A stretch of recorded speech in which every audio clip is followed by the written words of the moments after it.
Hi and welcome back to my channel, and if you're new, hi and welcome to my channel. Continuing with the rising sign readings, and we're up to the rising sign of Sagittarius. And yes, most of the month has passed already, but what I'm doing with these last ones is that I'm also jumping into February. So we're going to be covering the first new moon in February, which will actually be topocentric new moon in Capricorn. And the last one was actually in Sag, not Capricorn, because, topocentric takes in the visible sky and the actual size of the constellations. And that's where you'll see the signs changing from tropical, because tropical have it in neat 30-degree sections, which is not actually how the sky actually is. But anyway, so excuse me. So my throat's going again, so I'm not really sure if that's got something to do with your reading or not. We'll see. But yeah, so I like to, before I jump into the cards, I like to sort of let you guys know a bit about what's going on in the skies at the moment. We recently had Jupiter and Mercury stationed direct there, now in their post-shadow phase. Actually, by the time Jupiter's still in his post-shadow and will be for a while. Darn, okay. And Mercury was in his post-shadow, but probably by the time this goes up, he'll be out of his post-shadow and completely direct. The next time he's retrograde is going to be at the start of April, which if you pull it back with, you know, how if you've already been watching my videos, you'll know I talk about pre-shadow and post-shadow with the retrogrades and the eclipses. And so with Mercury going retrograde again down in April, and he'll be retrograding in the sign of Pisces, so tropical will probably be saying that he's retrograding in the sign of Aries, because again, you know, the not lining up. Sometimes they do have the same signs, but they've got a later degree, and topocentric has an earlier degree. That sort of thing can go on. So with Mercury retrograding again at the start of April, then we usually take around about 3 weeks pull back for the pre-shadow, which means around early to mid-March, we're going to start again feeling the pre-shadow effects of the next Mercury retrograde. Now, Uranus hasn't yet stationed direct, so while I'm doing this, he's still in retrograde, and he's going to stay retrograding until the 27th, when he actually does station direct. And then, of course, stationing direct then means he's moved into his post-shadow phase. Now, I mentioned the new moons. The full moon this month will be in the sign of Cancer, or Cancerian sign, I like to say. Again, I'm hoping, well, this throat thing, I might need a drink. Anyway, I think I'll be able to get this up before the full moon happens. It's, I think, going to happen on the 24th or the 26th. I think it's the 26th. And then next month, the full moon in February will be around about the same time, and that'll be in Leo. So it's not in Leo this month. Again, tropical will probably say it's in Leo, but it's in Cancer. And next month it'll be in Leo in the full moon. Now, I'm mentioning the eclipses because they have a minimum of a 3-month window, and if we only go by 3 months, then yes, we've just come out of the 3-month window of the eclipses. So, but it's a minimum of 3 months of the pre-shadow and the post-shadow either side of an eclipse event, and also that it can be longer than that. It can be 3 to 6 months. Sometimes the effects can be felt. So we're kind of still in the portal of that, back from when they were in October last year. But having said that, the effects have dissipated by now. They've sort of not fully dissipated, but they're less powerful, if that makes sense, because it's further out now. The next eclipses, the first one, which again the mainstream tropical will probably call an eclipse, but it's the degrees don't actually line up to consider it as a complete eclipse. I've forgotten the word for it. I think it starts with A, but I keep forgetting to make note of that before I start these videos, so that's not really helpful. But yeah, anyway, the first eclipse is going to be a full moon, but it's not going to be it's going to be a full moon, really, is what I'm wanting to say. It's not actually going to be an eclipse because the degrees are going to not line up to make it an actual proper eclipse. And it's going to be in the sign of Virgo, full moon in Virgo. So really what it's going to be is, although it's not an eclipse and it is a full moon, it's still going to be a bit more powerful than a regular full moon because the degrees are close, but they're not right smack bang on to be an actual eclipse. 2 weeks later, there will be an actual eclipse, and that will be a new moon in Pisces eclipse. And then further in the year, in September and October, we're going to have eclipses again, and they're going to be in the same signs but swapped out, actually, as it turns out, you know, as it goes around the wheel. So we're then going to have a full moon in Pisces, and it's going to be an actual eclipse, and a new moon in Virgo, and it's going to also be an actual eclipse. So the first one coming on the 25th of March, I think it is, will not be a full proper eclipse, which really is a good thing, kind of, because the full moon eclipses are the ones that are not so pleasant sometimes, you know. Yeah, so I think I've said everything I needed to say on that matter. I don't think there's anything else. I don't think I've missed anything. If I have, I'll keep it in mind. I'll mention it later. Now, I have been trying to do a little bit of a different format to what I was doing the last year or so, where I've pre-pulled the last 3 decks as well. I don't know if you can see them here. Here. Yeah, so it was another attempt to try and save time, but I just, no matter what I try, it just doesn't work. But anyway, we'll see how we go anyway. But yeah, so Sag, what have we got for you guys coming through? Chiron. Wow, it's the first card out. Is that just, yeah, I thought there was 2 there, but it's only 1. And that's Chiron, that's what's, yeah, it's just part of the card. Okay. Yeah, I had to be sure that there wasn't another card stuck and missed a card. Yeah, Chiron, the wounded healer. So straight off the bat, it's got to do with healing something in some form for you, healing energies. Ooh, Lilith. She's a powerful asteroid.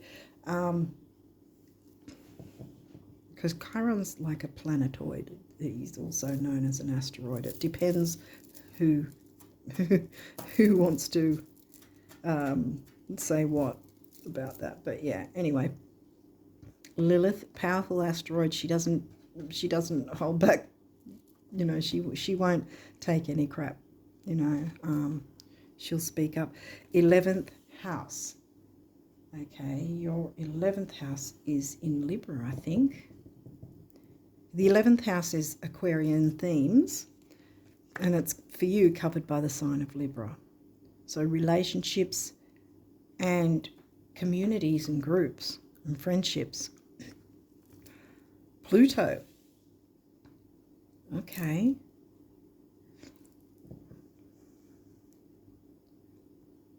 Because Lilith gives me a bit of a Scorpio Plutonic feel. And Scorpio is the sign that Pluto rules, the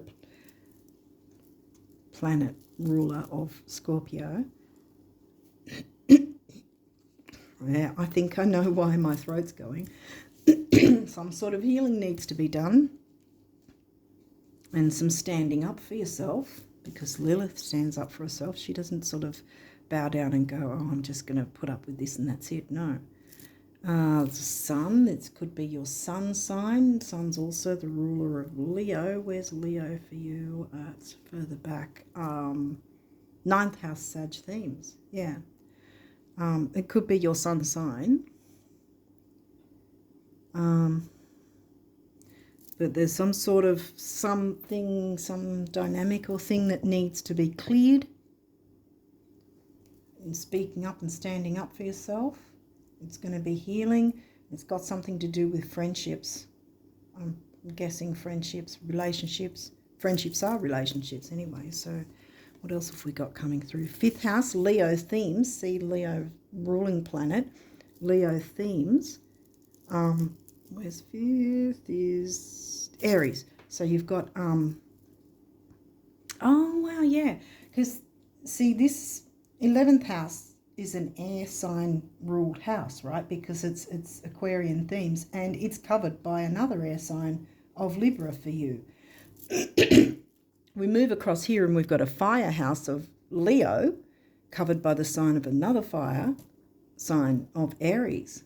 So you've got the double elements going on here. 12th house, well, that's going to be covered by a sign of a water sign, clearly. For you, not for everyone, just for you. Because that's the Piscean themed house, and it's covered by the sign of Scorp, because Scorp is the sign before you guys. So, so now we've got air, fire, and water. Wonder if any earth is coming in. Not yet. Nothing earthy, because Scorpio's ruling planet, and she gives me Scorpio vibes too, because she's free, feels free with her sexuality. But I mean, that can just be creativity as well. See, oh my goodness. Now I think these two cards came through with Scorpio, was it? There was a recent reading, both these came through as well. And I think, though, for you, with the friendships thing in mind, that I think it's more about the creativity side, bringing out the creativity or clearing some sort of block within creativity within the group. Yeah, that's it. Second house, money and self-worth. Yeah. That's the Taurus house, so that's probably going to have an earth sign in the second house for you as well. Capricorn, yeah, Capricorn's earth. Capricorn in the Taurus house. So money and self-worth, friendships, creativity,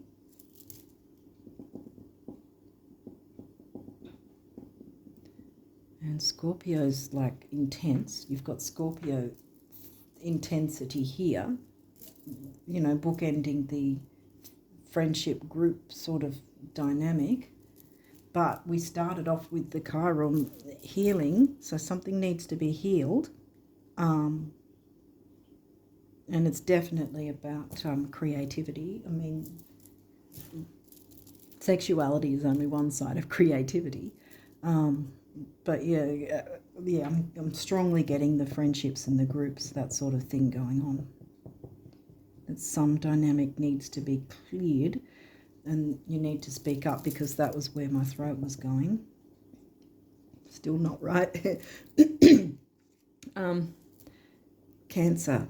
Well, we've got home and family, and that's in your 8th. Again, Scorpio. We've got Scorpio coming through again.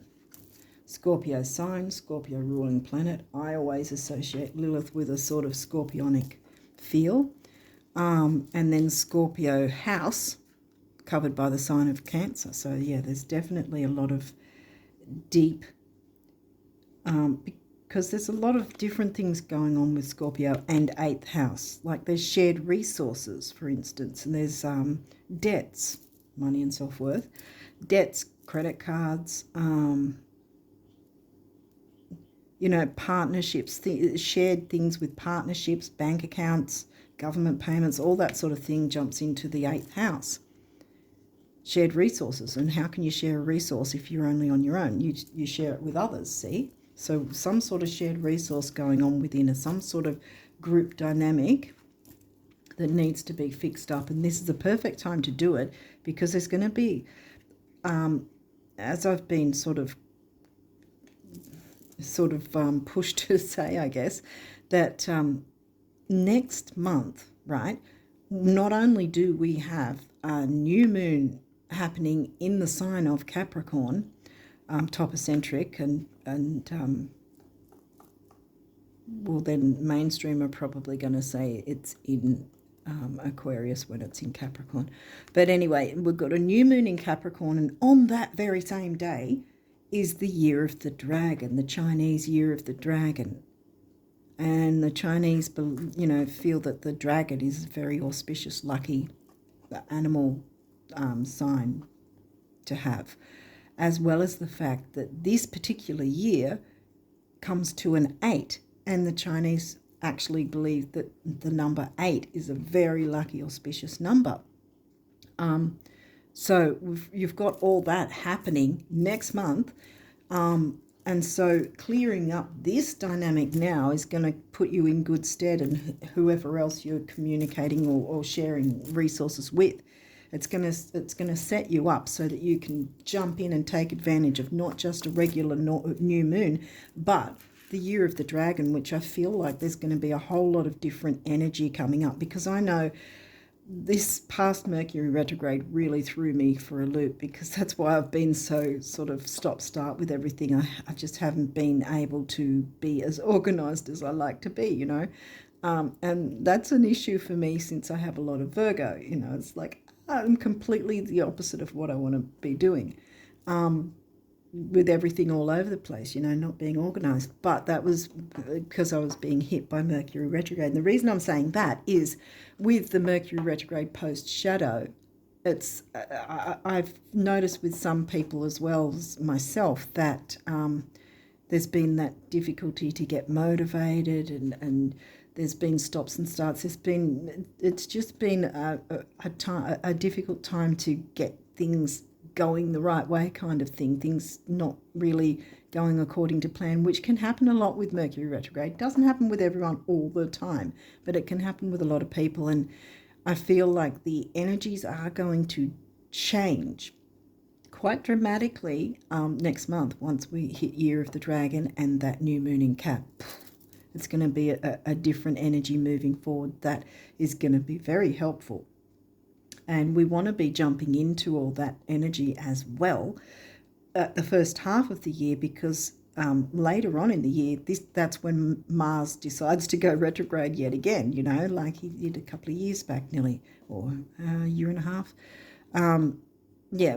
But he I think it's about every 18 months or something, or every 2 years, or around about there. Anyway, it's going to be around the second half of the year that Mars will be retrograde, and then things are going to be really slow and can be frustratingly slow, and you want to be in a better position before that happens, so that when that slow moving energy comes through, I mean, we will still be able to move forward with whatever we're doing, but we're going to have to keep in mind that things will move forward very incrementally and very slowly and very frustratingly. So we're already going to have to be aware of that before his post-shadow or pre-shadow comes up, and then his retrograde, of course, and that's all in the second half of the year.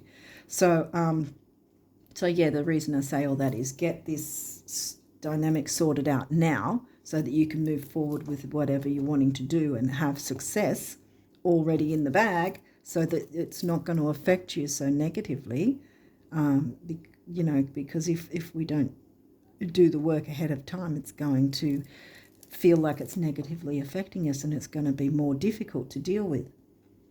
So yeah, it's about creativity.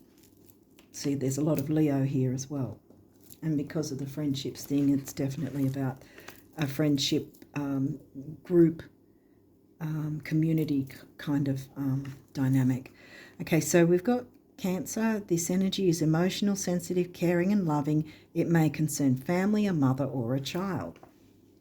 This can also be like those who feel like family, or maybe someone who seems motherly within the community, or maybe that's you. It doesn't have to be a gender. Sometimes there's men who are fantastic with their divine feminine, and they and they're very nurturing to others. So it's not gender-based, but yeah, if there's a motherly vibe, or maybe those who seem sort of childlike in a sense, where they're in a position where they're still learning and everything. Maybe they're learning from you or something like that. Can be anything like that. Mercury, well, but like I said, by the time this is posted, Mercury will be direct completely again and out of his post shadow. So yay, finally. I'm looking forward to it because it's just been throwing me for a loop, something chronic. How you think, communicate, write, talk, and travel. And see, so both of these are really in the middle. So there's a communication thing. See, remember how I couldn't seem to get my throat clearing? So there was a throat issue. So there's communication needed, and communication happens within the community anyway. You can't have a community without communicating with each other. It's not going to keep running if that's the case. If everyone doesn't talk to everyone, then it's going to die off, isn't it? And no one's going to be communicating with anyone. So the communication is needed with those within the community. It may be a community sort of within your actual family. For some of you, it might actually be your family. And communication is needed to clarify, clear up things. And because Pluto's about digging out, what's unnecessary, purging out what's not needed. Because once that's left, then the phoenix rises, and the phoenix can rise for not just you, but whoever else is involved. And Lilith will stand up for herself. So stand up for yourself, or stand up for someone else if it's needed. And the creativity, I think that there's a need to allow more creativity to happen within the situation somehow, or to help the situation somehow. Creativity, by clearing it, the creativity can then come through in a much more productive way, peaceful way, and beneficial, I want to say as well. Okay, so then we've got Mars. He's not retrograde yet, so he's completely direct as well. Your physical energy drives strength and fighting spirit. And Mars is the co-ruler of Scorpio. And we'll be getting a lot of the Scorpio coming through, So there's a lot of deepness and needing to really investigate, which is a Scorpio 8th house thing, Pluto, wanting to dive deep, not skimming over the surface and saying, oh, that'll do, that's okay. No.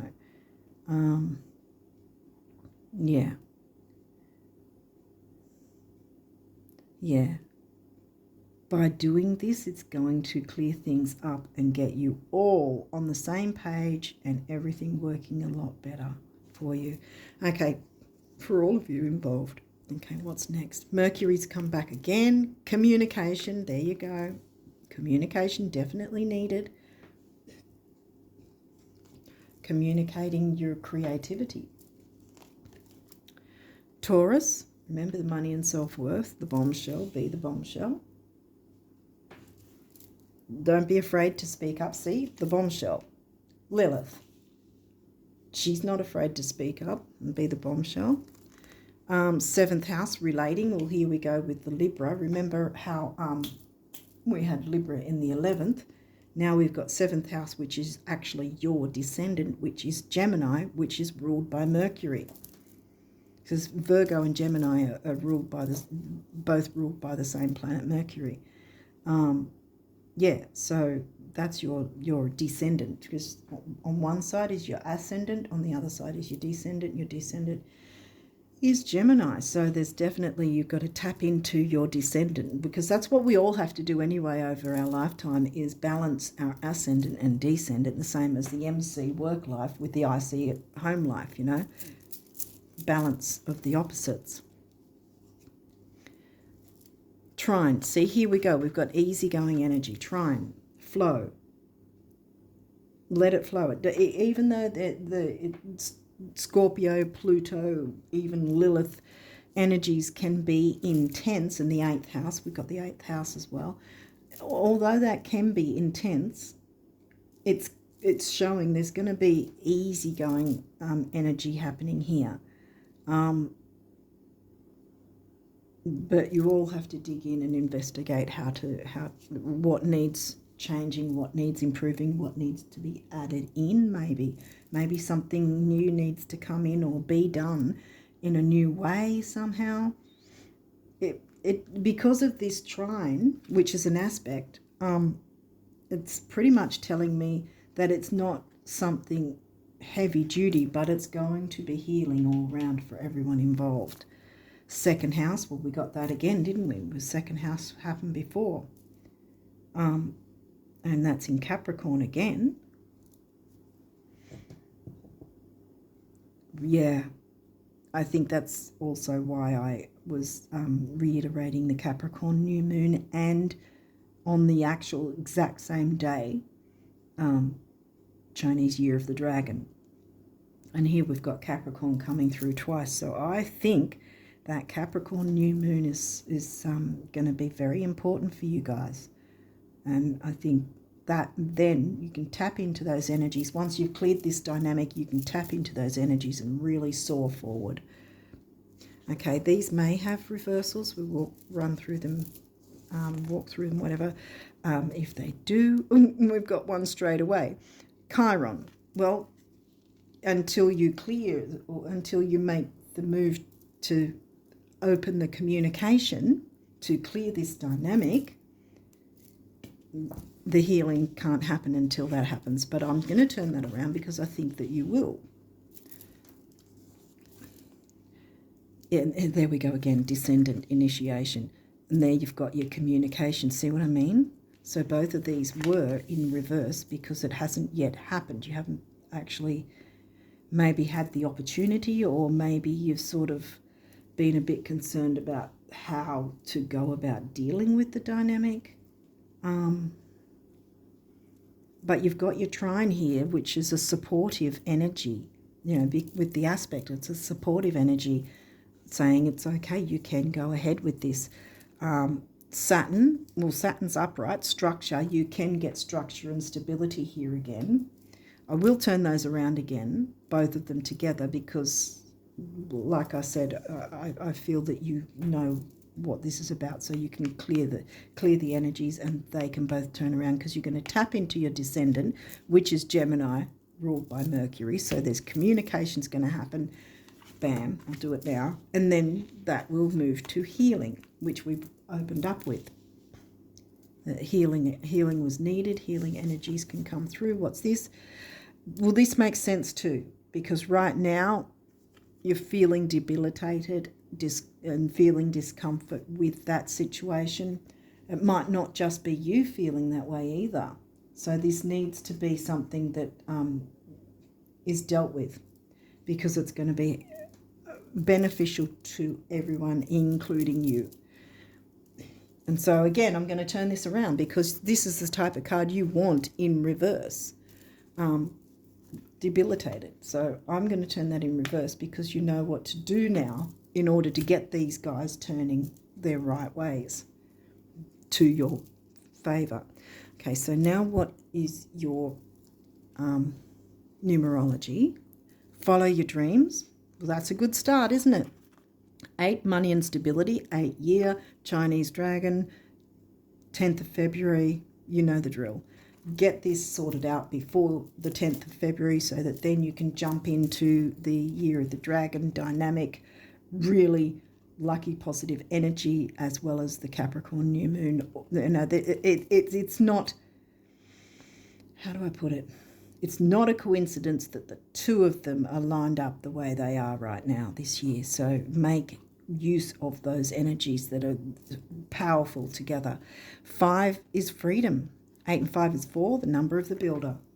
And you can build on that, on that luck for yourself. Music, creativity, the music of your soul. It might be actual music that you can include in this. Like I said, there may be something that needs to be added. It may be music of some sort.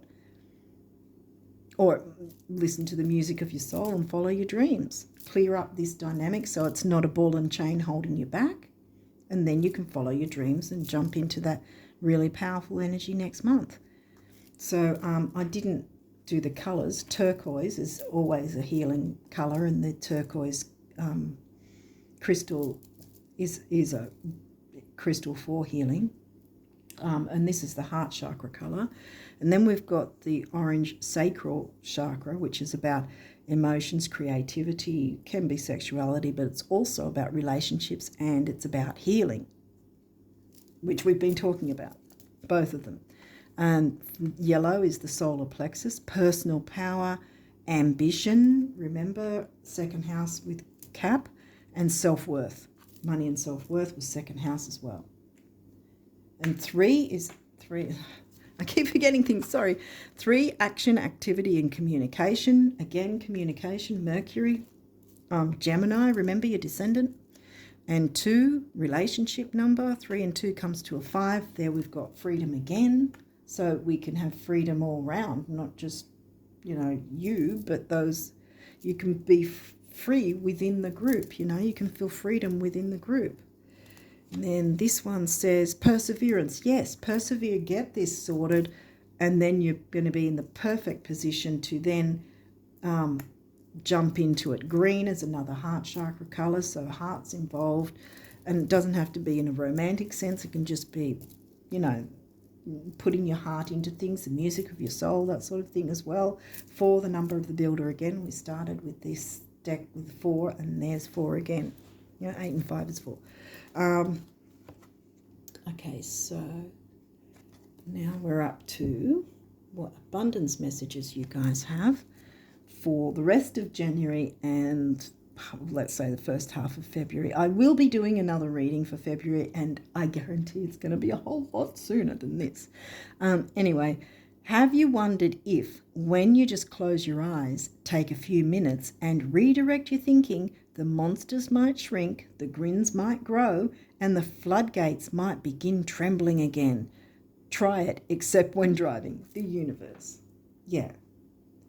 So maybe there's been the monsters in terms of the difficulty that hasn't yet been cleared out, but you absolutely can. So trust in yourself and your own abilities, because it's going to work in your favour. Actually, it's not that you want stuff that you don't have, but that you want stuff that you think you don't have. And the best way to change this is to begin thinking that you have it. As in, oh, there's my electric, fully loaded Halbatron cloud zapper. Rain, please, the universe. And see, rain, because it's a desert with needing rain, So it's like, rain, please. And that's, you're the one that can do the rain dance for yourself, you know what I mean? Bring the rain by believing, raining down the coins, believing that you already have it.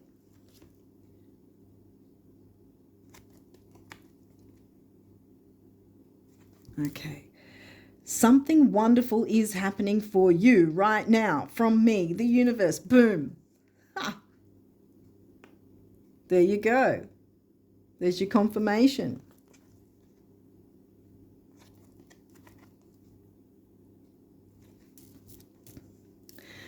You want what you want because you know it's possible. If it wasn't, you wouldn't. This is powerful. Embrace it. For whatever else you believe or don't believe, this belief alone can take you the distance. And what you want wants you, the universe. Now I'll see if I can show you closer. I don't know if it's all fuzzy, but I'm going to read it again.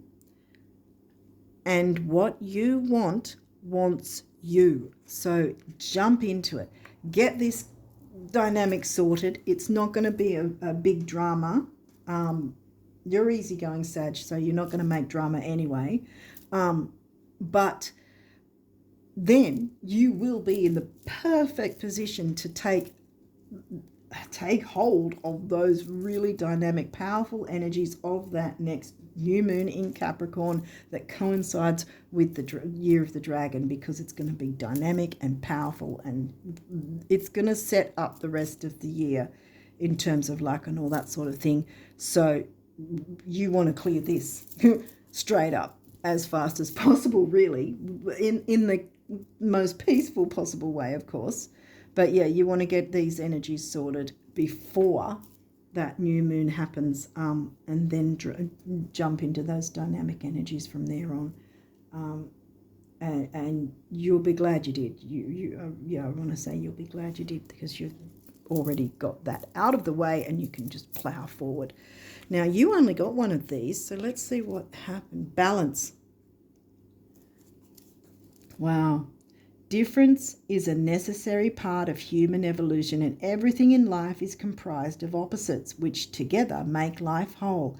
If you light a candle in a room already flooded with light, the light of your candle would be indistinguishable from the light which already exists.